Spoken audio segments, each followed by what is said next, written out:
The English was the hardest for me, and English still is. Because it's not your first language. No, English isn't my first language. I started speaking a local language in China. What brought you to New Haven?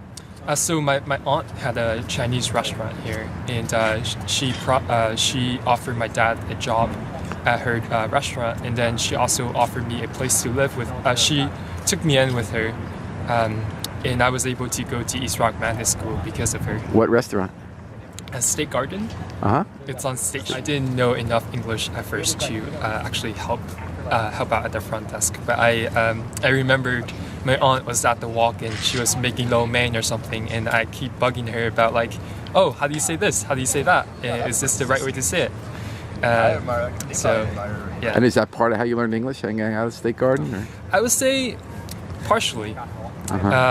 Yeah, I also like I was in the front where the sitting area is. I would listen to sort of conversations between the customers. Adults were also always, busying themselves with the restaurant work.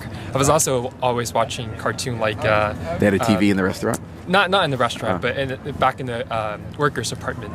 So there was a workers' apartment behind the restaurant? Yes. I spent pretty much so much time there.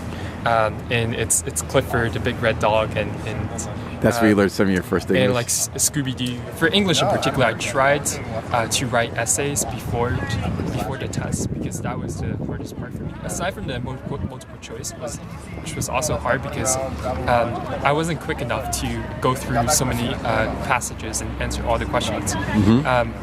But if I had, I tried to do a multiple choice in the essays before the test. Who helped you? Who was your best helper for that AP test? Was it your teacher?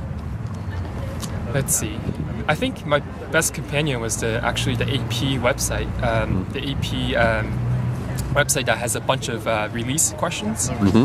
That helped me so much. That helped me so much because I was that helped me so much because I was able to do the practices before the exams. And the great thing is that they're the actual exams. Just